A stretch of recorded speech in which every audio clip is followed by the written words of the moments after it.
नमस्कार दोस्तों, आप सभी लोगों का स्वागत है आका स्टडी क्लासेज में।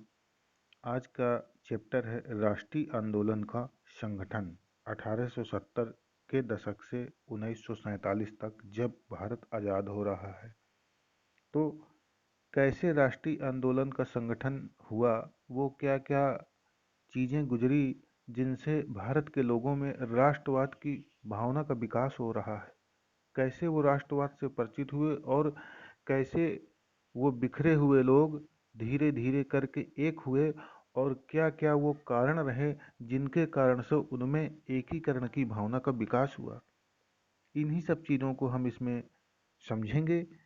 ये देखिए, 1942 से आंदोलन चालू हुआ था और उसी के बीच के ये चित्र हैं। देखिए, भारत छोड़ो आंदोलन के दौरान पुलिस द्वारा आंसू गोली, आंसू गैस ये छोड़ी गई है। ये देखिए, गैस जैसा दिख रहा है, ये छोड़ी गई है और ये लोग उस समय अंग्रेजों का विरोध कर रहे हैं। आगे चलते हैं। राष्ट्रवाद का उदय। उपरोक्त बदलावों ने लोगों को एक अहम सवाल के बारे में सोचने के लिए विवश कर दिया, यह देश क्या है और किसके लिए है। इसका जवाब धीरे धीरे इस रूप में सामने आया। भारत का मतलब है यहाँ की जनता, भारत अर्थात यहाँ की जनता। भारत यहाँ रहने वाले किसी भी वर्ग, रंग, जाति, पंथ, भाषा या जेंडर वाले तमाम लोगों का घर है। यह देश और इसके सारे संसाधन और इसकी सारी व्यवस्था उन सभी के लिए है। इस जवाब के साथ ही एहसास भी सामने आया कि अंग्रेज भारत के संसाधनों व यहाँ के लोगों की जिंदगी पर कब्जा जमाए हुए हैं, और जब तक यह नियंत्रण खत्म नहीं होता, यहाँ के लोगों का भारतीयों का नहीं हो सकता। यानी जब तक अंग्रेज यहाँ से अपना कब्जा नहीं खत्म करेंगे, तब तक यहाँ के लोगों का देश यहाँ का नहीं हो सकता। ये भारत देश जो है भारतीयों का नहीं हो सकता, अंग्रेजों का ही है, क्योंकि कब्जा तो वही जमाए बैठे हैं। यह चेतना 1850 के बाद बने राजनीतिक संगठनों में साफ दिखाई देने लगी थी। सन 1870 और 1880 यानी 10 साल के दशकों में बने राजनीतिक संगठनों ने यह चेतना और गहरी हो चुकी थी। इनमें से ज़्यादातर संगठनों की बागडोर वकील आदि अंग्रेजी शिक्षित पेशेवरों के हाथे में थी। यानी शुरुआत में जो राजनैतिक संस्थाएं बनी हैं, उनकी जो स्थापना करने वाले थे वो ज़्यादा करके वकील वर्ग के लोग थे, जैसे पूना सार्वजनिक सभा, इंडियन एसोसिएशन, मद्रास महाजन सभा, बॉम्बे रेसिडेंसी एसोसिएशन और भारतीय राष्ट्रीय कांग्रेस आदि इस तरह के प्रमुख संगठन थे। पूना सार्वजनिक सभा नाम को गौर से देखिए। सार्वजनिक का मतलब होता है सब लोगों का, यह सब के लिए।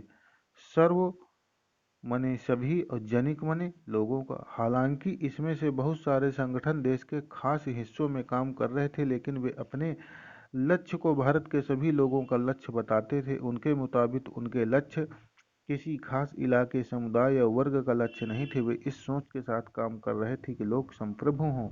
संप्रभुता एक आधुनिक विचार और राष्ट्रवाद का बुनियादी तत्व होता है। ये संगठन इस धारणा के चलते थे कि भारतीय जनता को अपने मामलों के बारे में फैसले लेने की आज़ादी होनी चाहिए।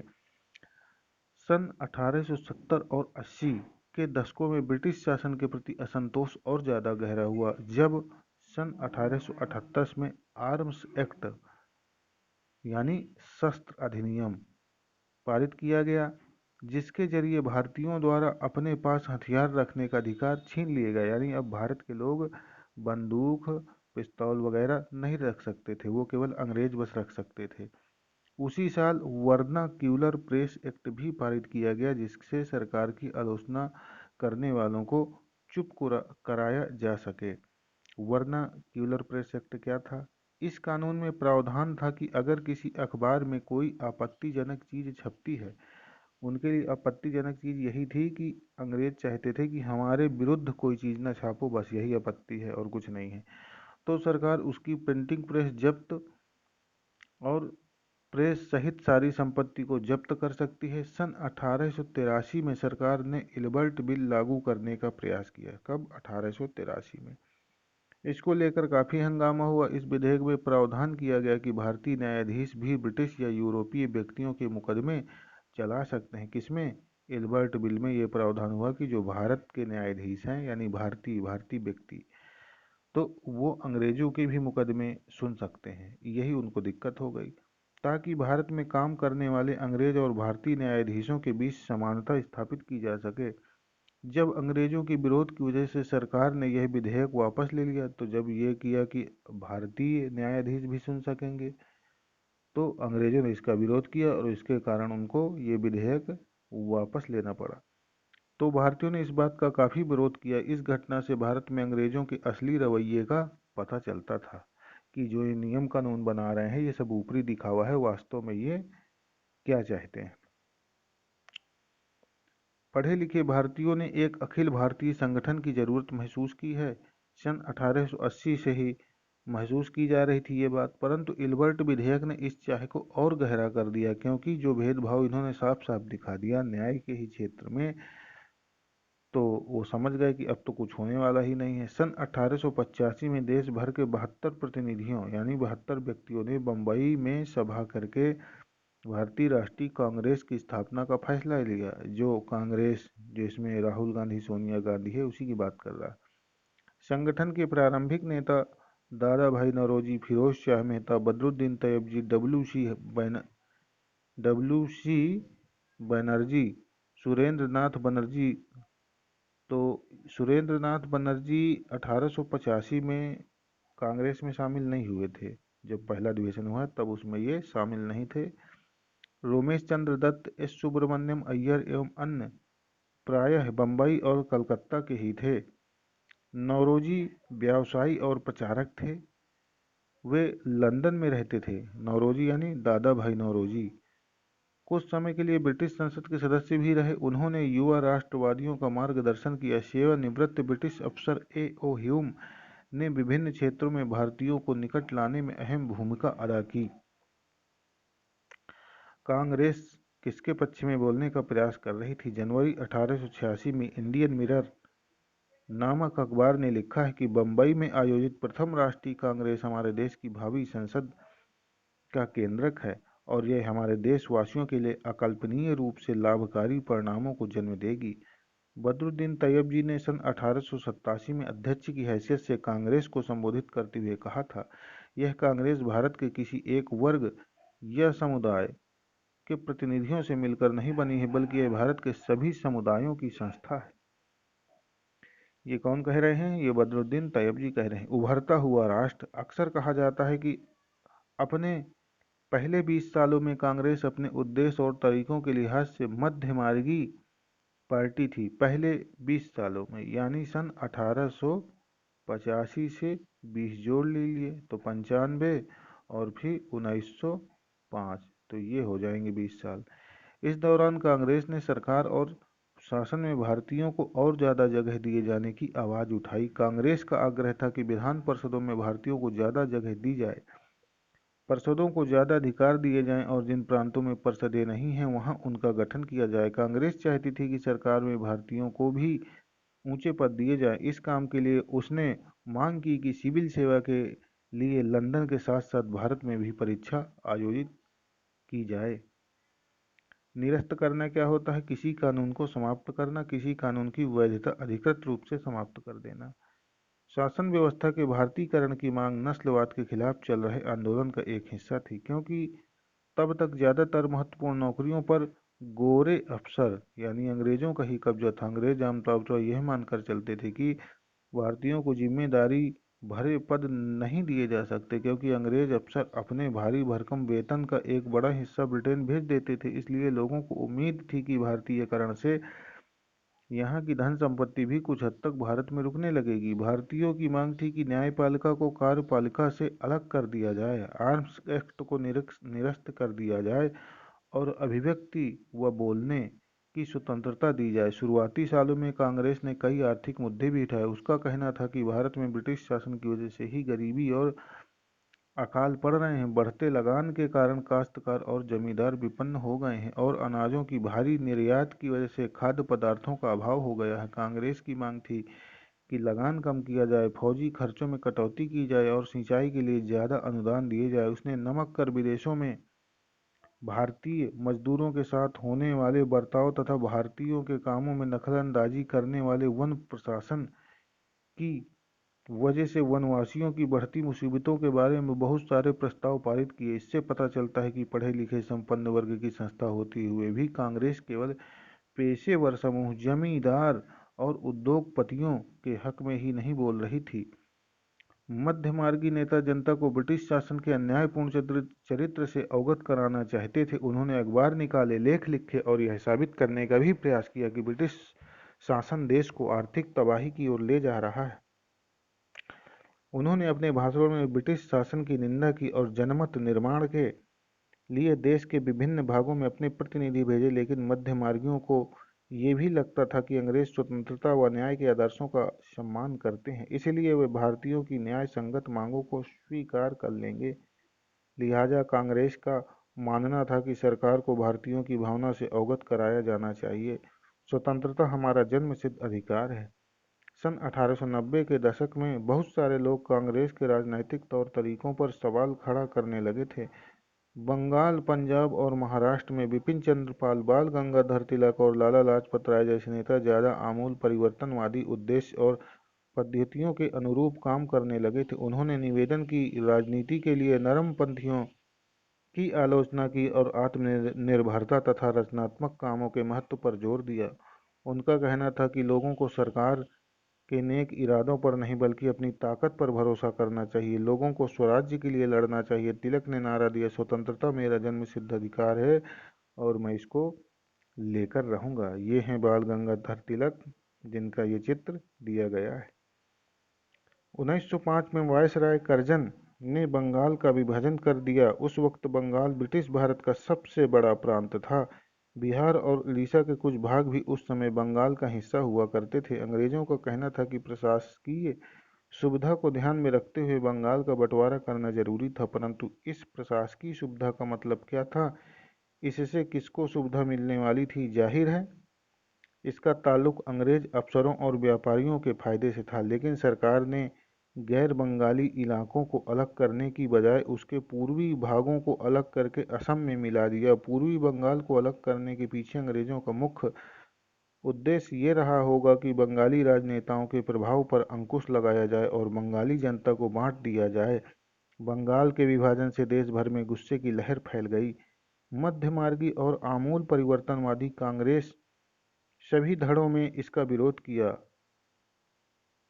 विशाल जनसभाओं का आयोजन किया गया और जुलूस निकाले गए। जन प्रतिरोध के नए नए रास्ते ढूंढे गए। इससे जो संघर्ष उपजा उसे स्वदेशी आंदोलन के नाम से जाना जाता है। और ये जो स्वदेशी आंदोलन था ये चालू हुआ है 7 अगस्त 1905 को ये चालू हो रहा है। यह आंदोलन बंगाल में सबसे ताकतवर था, परंतु अन्य इलाकों में भी ये पहुंचा है। ये देखिए स्वदेशी आंदोलन के समय दिखाई जा रही हैं बंगाल की सड़कें कि किस तरह से लोग, देखिए पूरी भीड़ का तांता नहीं टूट रहा है।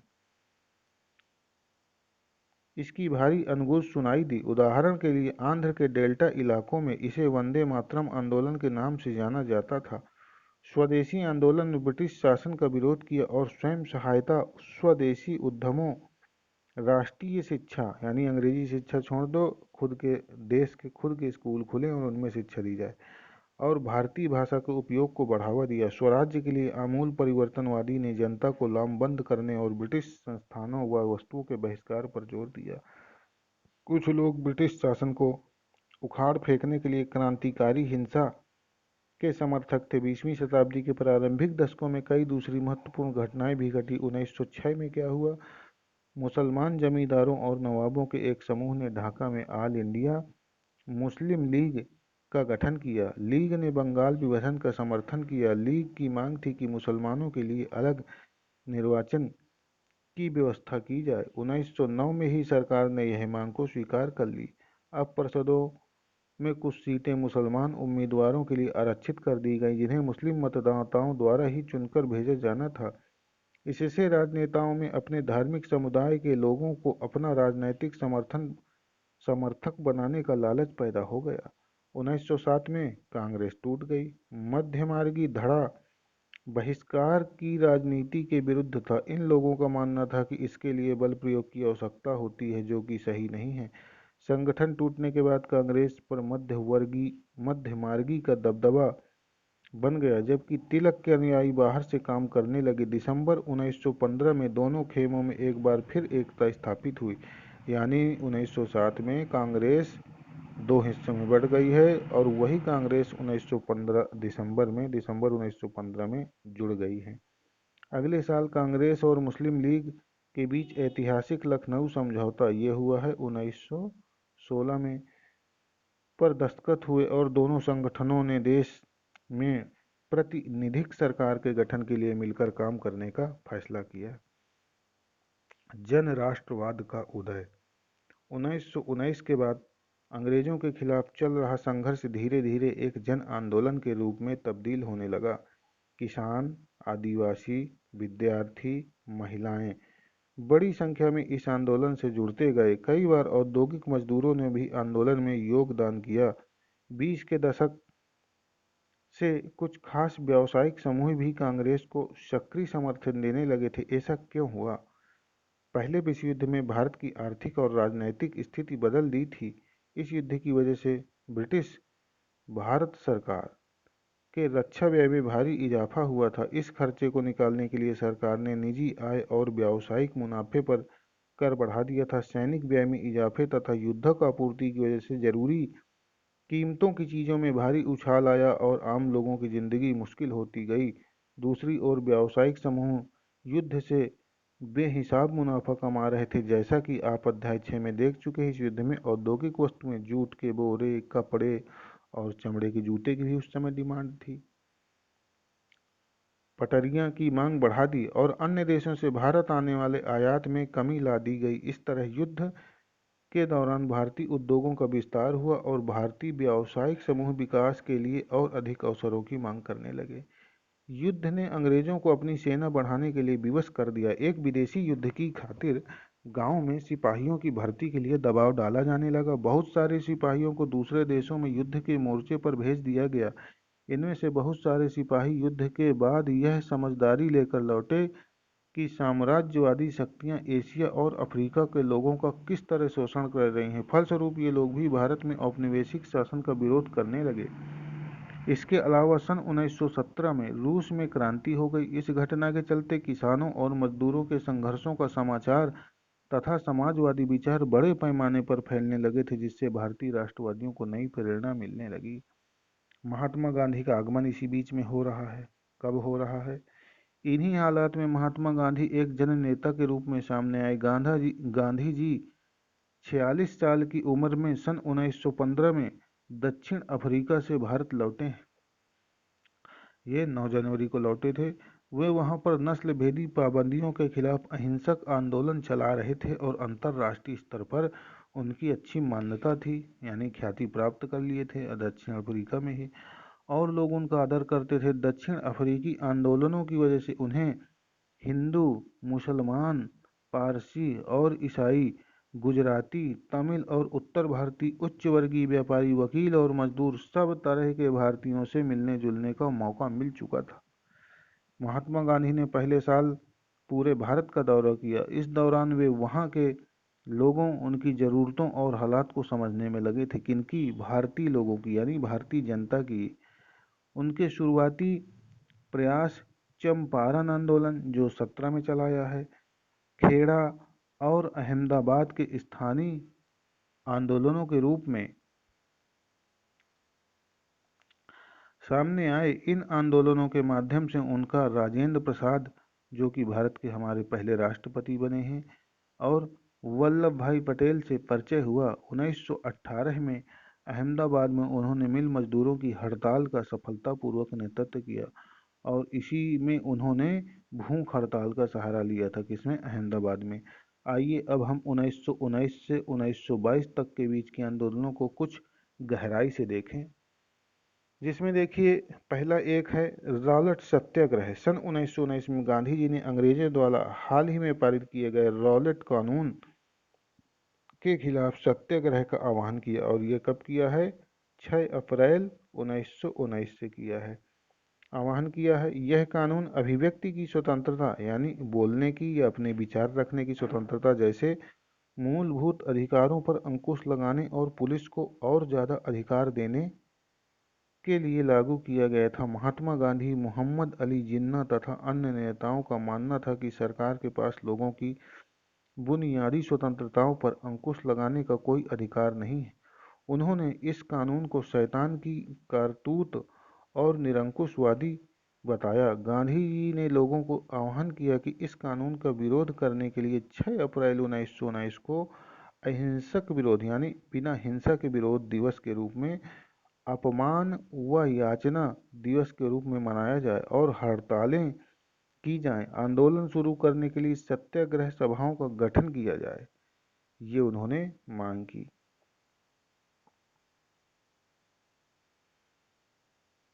आगे चलते हैं। रॉलेट सत्याग्रह ब्रिटिश सरकार के खिलाफ पहला अखिल भारतीय संघर्ष था।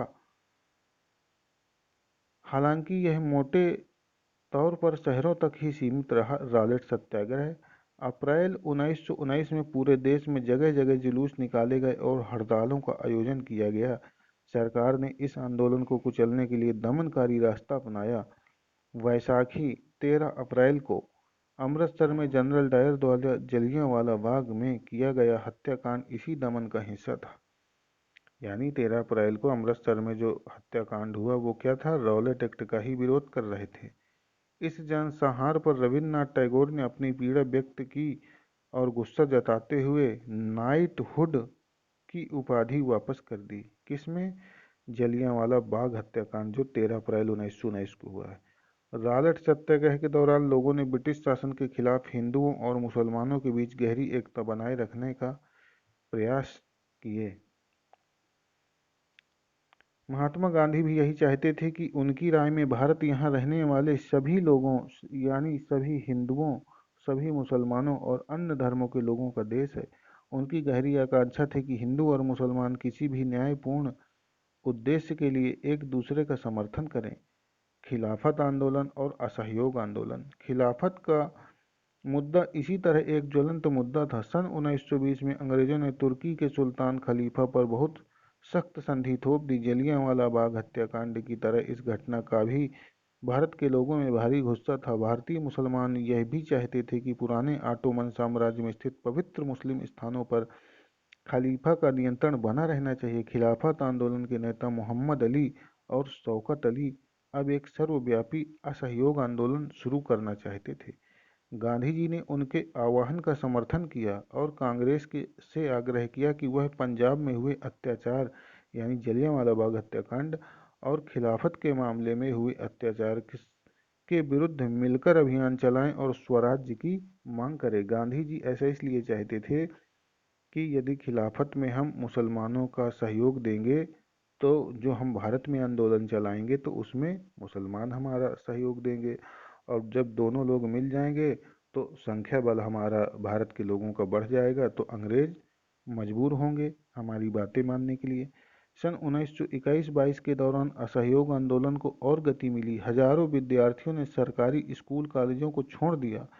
मोतीलाल नेहरू, सी आर दास, सी राजगोपालाचारी और आसफ अली जैसे बहुत सारे वकीलों ने वकालत छोड़ दी। अंग्रेजों द्वारा दी गई उपाधियों को वापस लौटा दिया गया और विधानमंडलों का बहिष्कार किया गया। जगह जगह लोगों ने विदेशी कपड़ों की होली जलाई। 1920 से 22 के बीच विदेशी कपड़ों के आयात में भारी गिरावट आ गई, परंतु यह तो आने वाले तूफान की सिर्फ एक झलक थी। देश के ज्यादातर हिस्से एक भारी विद्रोह के मुहाने पर खड़े थे। लोगों की पहलकदमी। कई जगहों पर लोगों ने ब्रिटिश शासन का अहिंसक विरोध किया, लेकिन कई स्थानों पर विभिन्न वर्गों और समूहों ने गांधी के आह्वान के अपने हिसाब से अर्थ निकाले और इस तरह के रास्ते अपनाए जो गांधी जी के विचारों से मेल नहीं खाते थे। यानी गांधी जी हिंसा नहीं चाहते, लेकिन उन लोगों ने हिंसा की। सभी जगह लोगों ने अपने आंदोलन को स्थानीय मुद्दों के साथ जोड़कर आगे बढ़ाया। आइए ऐसे ही कुछ उदाहरणों पर हम लोग विचार करते हैं। खेड़ा, गुजरात में पाटीदार किसानों ने अंग्रेजों द्वारा थोपे गए भारी लगान के खिलाफ अहिंसक अभियान चलाया। तटीय आंध्र प्रदेश और तमिलनाडु के भीतरी भागों में शराब की दुकानों की घेराबंदी की गई। आंध्र प्रदेश के गुंटूर जिले में आदिवासी और गरीब किसानों ने बहुत सारे वन सत्याग्रह किए। इन सत्याग्रहों में कई बार वे चराई शुल्क अदा किए बिना अपने जानवरों को जंगल में छोड़ देते थे। उनका विरोध इसलिए था कि क्योंकि औपनिवेशिक सरकार ने वन संसाधनों पर अपने अधिकारों को बहुत सीमित कर दिया था। उन्हें यकीन था कि गांधी जी उन पर लगे कर कम करा देंगे और वन कानूनों को खत्म करा देंगे। बहुत सारे वन गांवों में किसानों ने स्वराज्य का ऐलान कर दिया क्योंकि उन्हें उम्मीद थी कि गांधी राज जल्दी ही स्थापित होने वाला है। सिंध, मौजूदा पाकिस्तान में मुस्लिम व्यापारी और किसान खिलाफत के आह्वान पर बहुत उत्साहित थे। बंगाल में भी खिलाफत असहयोग के गठबंधन ने जबरदस्त सांप्रदायिक एकता को जन्म दिया और राष्ट्रीय आंदोलन को नई ताकत प्रदान की। पंजाब में सिखों के अकाली आंदोलन ने अंग्रेजों की सहायता से गुरुद्वारों में जमे बैठे भ्रष्ट महंत को हटाने के लिए आंदोलन चलाया। यह आंदोलन असहयोग आंदोलन से काफी घनिष्ठ रूप से जुड़ा हुआ दिखाई देता था। असम में गांधी महाराज की जय हो के नारे लगाते हुए चाय बागान मजदूरों ने अपनी तनख्वाह में इजाफे की मांग शुरू कर दी। और चाय असम में ही होती है तो असम में ये लगाई कि गांधी महाराज की जय हो, हमारी तनख्वाहें बढ़ाई जाए। उन्होंने अंग्रेजी स्वामित्व वाले बागानों की नौकरी छोड़ दी, यानी जिनके मालिक अंग्रेज थे वहां की नौकरी छोड़ दी मजदूरों ने। उनका कहना था कि गांधी जी भी यही चाहते हैं। उस दौर के बहुत सारे असमिया वैष्णव गीतों में कृष्ण की जगह गांधी राज का यशगान किया जाने लगा था। जनता के महात्मा, इन उदाहरणों के आधार पर हम देख सकते हैं कि कई जगह के लोग गांधी जी को एक तरह का मसीहा, एक ऐसा व्यक्ति मानने लगे जो उन्हें मुसीबतों और गरीबी से छुटकारा दिला सकता है। गांधी जी वर्गीय टकरावों की बजाय वर्गीय एकता के समर्थक थे, परंतु किसानों को लगता था कि गांधी जी जमींदारों के खिलाफ उनके संघर्ष में मदद देंगे। खेती हर मजदूरों को यकीन था जिनके पास खेती नहीं थी कि गांधी जी उन्हें जमीन दिला देंगे। कई बार आम लोगों ने खुद अपनी उपलब्धियों के लिए भी गांधी जी को श्रेय दिया। उदाहरण के लिए एक शक्तिशाली आंदोलन के बाद संयुक्त प्रांत वर्तमान उत्तर प्रदेश स्थित प्रतापगढ़ जिला के किसानों ने पट्टेदारों की गैर कानूनी बेदखली को रुकवाने में सफलता पा ली, परंतु उन्हें गांधी जी की वजह से यह सफलता मिली है। कई बार गांधी जी का नाम लेकर आदिवासियों और किसानों ने ऐसी कार्रवाइयां भी की जो गांधीवादी आदर्शों के अनुरूप नहीं थी।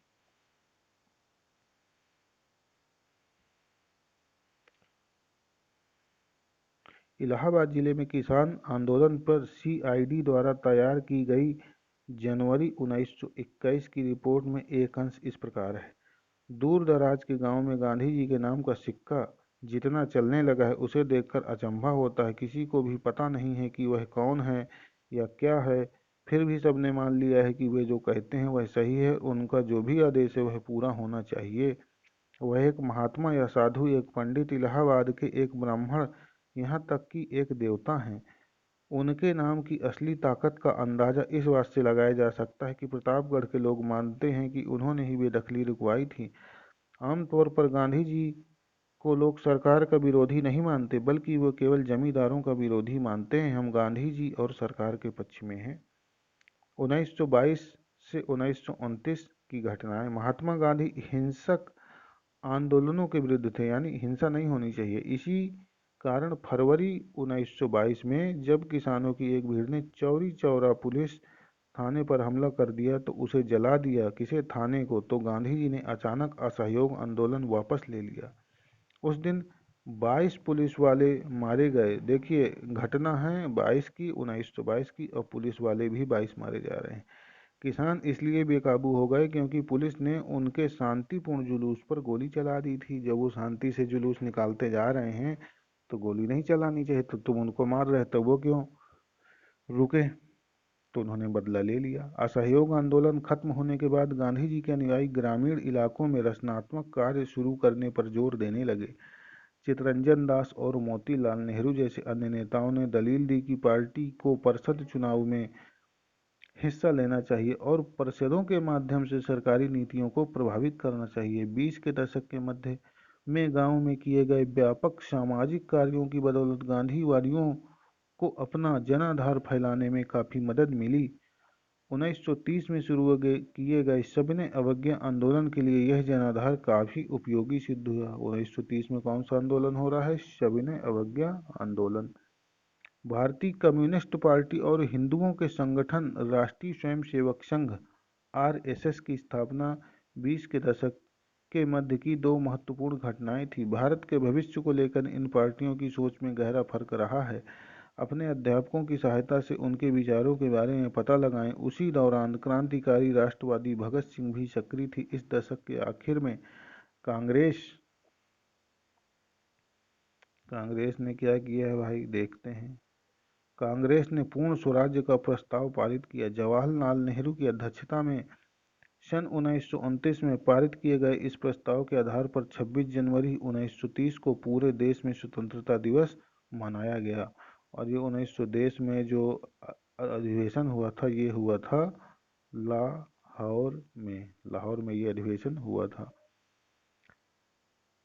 देखिए, ये एक चित्र दिया गया है, ये भगत सिंह का चित्र है और इन्होंने क्या कहा है कि बहरे कानों को सुनाने के लिए धमाके की जरूरत होती है और इनकलाब जिंदाबाद का नारा लगा रहे हैं। भगत सिंह, चंद्रशेखर आजाद, सुखदेव और उनके जैसे अन्य क्रांतिकारी राष्ट्रवादी औपनिवेशिक शासन तथा अमीर शोषक वर्गों से लड़ने के लिए मजदूरों और किसानों की क्रांति चाहते थे। यानी ये लोग क्या चाहते थे कि मजदूर और किसान दोनों मिल के क्रांति करें, अहिंसा नहीं हिंसा का रास्ता अपनाएं। इस काम को पूरा करने के लिए उन्होंने 1928 में दिल्ली में स्थित फिरोज शाह कोटला में Hindustan socialist Republican association HSRA short में कह दिया जाता है की स्थापना की थी। 17 दिसंबर 1928 को भगत सिंह, चंद्रशेखर आजाद व राजगुरु ने लाला लाजपत राय पर लाठीचार्ज करने वाले सैंडर्स नामक पुलिस अफसर की हत्या की थी। इसी लाठीचार्ज के कारण बाद में लाला लाजपत राय की मृत्यु हो गई। अपने साथी राष्ट्रवादी बीके दत्त यानी बटुकेश्वर दत्त के साथ भगत सिंह ने 8 अप्रैल 1929 को केंद्रीय विधान परिषद में बम फेंका था। क्रांतिकारियों ने अपने पर्चे में कहा था कि अगर उनका मकसद किसी की जान लेना नहीं है बल्कि बहरों को सुनाना है तथा विदेशी सरकार को उसके द्वारा किए जा रहे भयानक शोषण से अवगत कराना है। भगत सिंह, सुखदेव और राजगुरु को 23 मार्च 1931 को फांसी पर चढ़ा दिया गया है और बम फेंक रहे हैं 8 अप्रैल को। 8 अप्रैल 29 को फेंक रहे हैं और 29 से 30, 31 यानी ये देखिए 2 साल का अंतर आ रहा है, लेकिन महीने भी जोड़ लें मोटा मोटा आ रहा है। उस समय भगत सिंह की आयु 23 साल थी जब फांसी पर ये लटक रहे हैं। दांडी मार्च। पूर्ण स्वराज अपने आप आने वाला नहीं था, इसके लिए लोगों को लड़ाई में उतरना पड़ा और उतरना ही पड़ेगा अपने अधिकारों के लिए। 1930 में गांधी जी ने ऐलान किया कि वह नमक कानून तोड़ने के लिए यात्रा निकालेंगे। उस समय नमक के उत्पादन और बिक्री पर सरकार का एकाधिकार होता था। महात्मा गांधी और अन्य राष्ट्रवादियों का कहना था कि नमक पर टैक्स वसूलना पाप है क्योंकि यह हमारे भोजन का एक बुनियादी हिस्सा होता है। सत्याग्रह ने स्वतंत्रता की व्यापक चाह को लोगों की एक खास शिकायत सभी से जोड़ दिया था और इस तरह अमीरों और गरीबों के बीच मतभेद पैदा नहीं होने दिया। गांधी जी और उनके अनुयायी साबरमती से 240 किलोमीटर दूर स्थित दांडी तट पैदल चलकर गए और वहां उन्होंने तट पर बिखरा नमक इकट्ठा करते हुए नमक कानून का सार्वजनिक रूप से उल्लंघन किया। उन्होंने पानी उबालकर, ये देखिए गांधी जी जमीन में पड़ा हुआ नमक को अपनी मुट्ठी में इकट्ठा कर रहे हैं कि ये लो मैंने यहाँ से नमक उठा लिया, आपका कोई हक नहीं, हम लोग भी यहाँ से नमक प्राप्त कर सकते हैं। देखिए क्या है इसके आगे। नमक बनाया। इस आंदोलन में किसानों, आदिवासियों और महिलाओं ने बड़ी संख्या में हिस्सा लिया। नमक के मुद्दे पर एक व्यावसायिक संघ ने पर्चा प्रकाशित किया। सरकार ने शांतिपूर्ण सत्याग्रहियों के निर्मम दमन के जरिए आंदोलन को कुचलने का प्रयास किया। हजारों आंदोलनकारियों को जेल में डाल दिया गया। कब? ये जो नमक सत्याग्रह हुआ है। ये देखिए एक फोटो दिखाई गई है महात्मा गांधी के साथ सरोजनी नायडू पेरिस में 1931 में 1931 में। ये देखिए, ये सरोजनी नायडू हैं जो बाद में उत्तर प्रदेश की पहली राज्यपाल बनी हैं, और गांधी जी तो यही है। और ये चित्र कहाँ का है? ये पेरिस का चित्र है। आगे चलते हैं।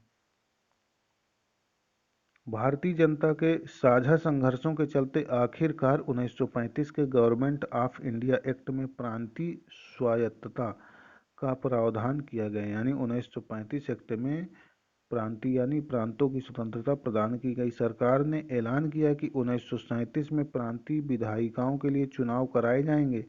इन चुनावों के परिणाम आने पर 11 में से 7 प्रांतों में कांग्रेस की सरकार बनी। ये मोस्ट इम्पॉर्टेंट है और ये अक्सर क्वेश्चनों में पूछा जाता है, तो इसमें बड़ा कन्फ्यूजन होता है, लेकिन ये एनसीईआरटी की बुक है इसलिए इसको याद कर लें कि 11 में से 7 में कांग्रेस की सरकार बना रही है एनसीईआरटी।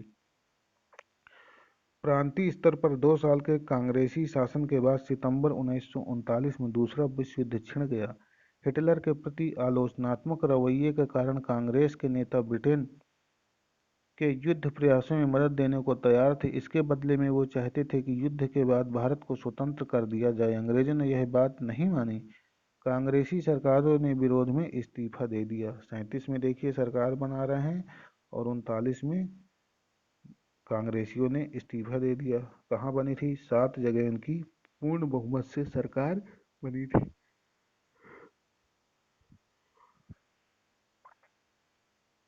और क्या दिया है इस्तीफे के बाद? कुछ नहीं दिया। ये देखिए, एक चित्र दिया गया है भारत छोड़ो आंदोलन के रन। भारत छोड़ो आंदोलन अगस्त 1942।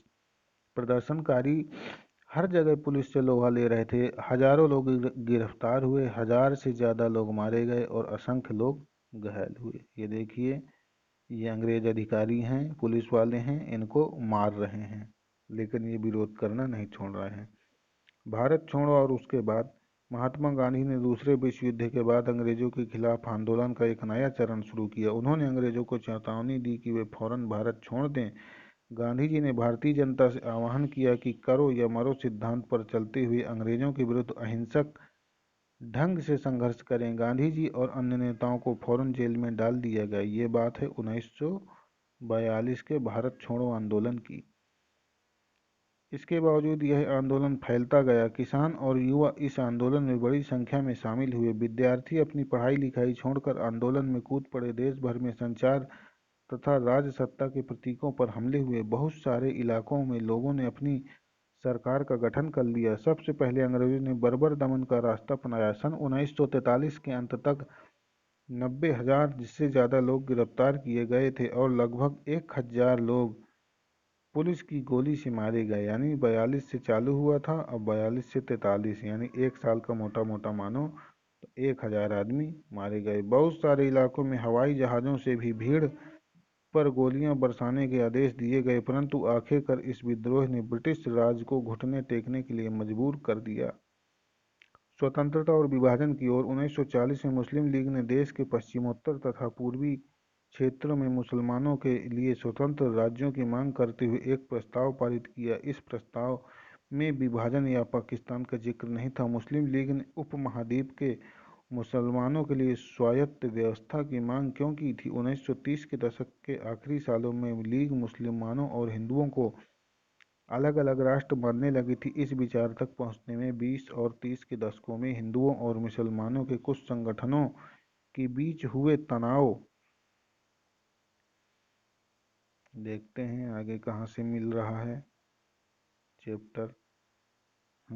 यहाँ से है, का भी हाथ रहा होगा। 1937 के प्रांतीय चुनाव संभवतः इससे भी ज़्यादा बड़ा कारण रहे। इन चुनावों में मुस्लिम लीग इस बात का यकीन दिला दिया था कि यहाँ मुसलमान अल्पसंख्यक हैं और किसी भी लोकतांत्रिक संरचना में उन्हें हमेशा गौण भूमिका निभानी पड़ेगी। लीग को भी यह भय था कि संभव है कि मुसलमानों को प्रतिनिधित्व ही न मिल पाए। 1937 में मुस्लिम लीग संयुक्त प्रांत में कांग्रेस के साथ मिलकर सरकार बनाना चाहती थी, परंतु कांग्रेस ने इस प्रस्ताव को स्वीकार न किया, जिससे फासला बढ़ गया।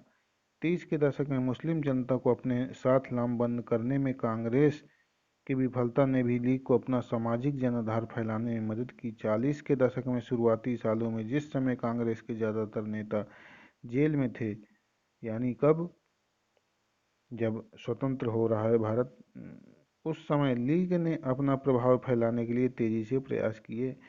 सन 1945 में विश्व युद्ध खत्म होने के बाद अंग्रेजों ने भारतीय स्वतंत्रता के लिए कांग्रेस और लीग से बातचीत शुरू कर दी, क्योंकि उस समय भारत में यही दो पार्टियां थीं बड़ी वाली। यह वार्ता असफल रही। क्यों? क्योंकि लीग का कहना था कि उसे भारतीय मुसलमानों का एकमात्र प्रतिनिधि माना जाए। कांग्रेस इस दावे को मंजूर नहीं कर सकती थी, क्योंकि बहुत सारे मुसलमान अभी भी उसके साथ थे। बहुत से नेता तो कांग्रेस में ही शामिल थे, जैसे तैयब जी, अबुल कलाम आज़ाद, ये तो नाम आपने सुने ही हैं। 1946 में दोबारा प्रांतीय चुनाव हुए। सामान्य निर्वाचन क्षेत्रों में कांग्रेस का प्रदर्शन तो अच्छा रहा, परंतु मुसलमानों के लिए आरक्षित सीटों पर लीग को बेजोड़ सफलता मिली। लीग पाकिस्तान की मांग पर चलती रही। मार्च 1946 में ब्रिटिश सरकार ने इस मांग का अध्ययन करने और स्वतंत्र भारत के लिए एक सही राजनैतिक बंदोबस्त सुझाने के लिए 3 सदस्यीय परिसंघ भारत भेजा। इस परिसंघ में सुझाव दिया गया कि भारत अविभाजित रहे और उसे मुस्लिम बहुल क्षेत्रों को कुछ स्वायत्तता देते हुए एक ढीले ढाले महासंघ के रूप में संगठित किया जाए। कांग्रेस और मुस्लिम लीग दोनों इस प्रस्ताव को हिंसाग्रस्त पंजाब से आए शरणार्थी आश्रय और भोजन की तलाश में दिल्ली में इकट्ठा हो रहे हैं। ये उस समय की बात है। ये वो चित्र है कि जब देश का विभाजन हो गया है, तो जो पाकिस्तान क्षेत्र से लोग यहाँ आए हैं, लाहौर से, इस्लामाबाद से, जो भी है, कराची से, वो सब भारत आए हैं। तो वो देखिए सब लोग इकट्ठा हुए हैं शरणार्थी के रूप में। ये वो चित्र दिखाया जा रहा है। आगे चलते हैं।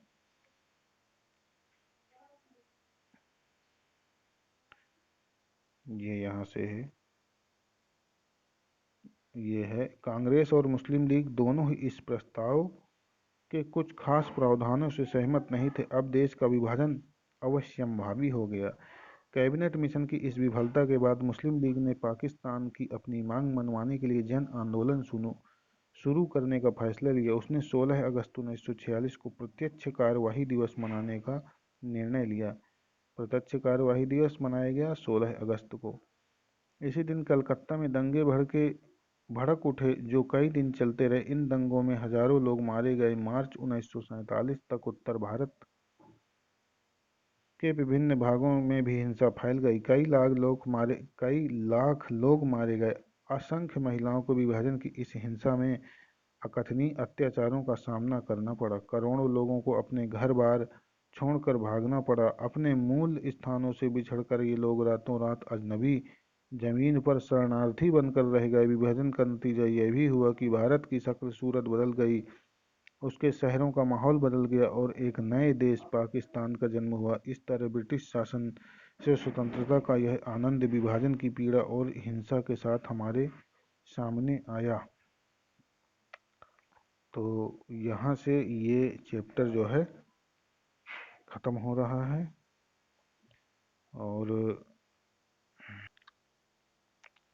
और आइए कुछ चित्रों का अवलोकन भी कर लेते हैं।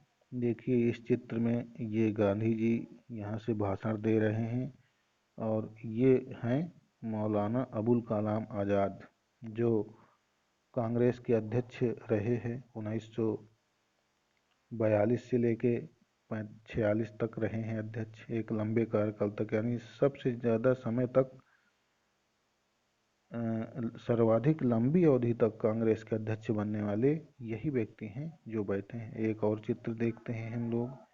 ये देखिए गांधी जी हैं, और ये हैं श्री राजगोपालाचारी, जो स्वतंत्र भारत के पहले भारतीय गवर्नर जनरल बने हुए थे। और एक चित्र देखते हैं। ये देखिए, ये हैं गांधी जी और मोहम्मद अली जिन्ना, जिन्होंने पाकिस्तान की मांग के लिए लास्ट तक अड़े रहे और पाकिस्तान का बंटवारा कराकर ही माने। ये देखिए, ये कुछ चर्चा कर रहे हैं गांधी जी और जवाहरलाल नेहरू, जो कि स्वतंत्रता के बाद भारत के पहले प्रधानमंत्री बने और सन 1964 में इनकी मृत्यु हुई। और जब तक इनकी मृत्यु नहीं हो गई तब तक ये लगातार इस पद पर आसीन रहे।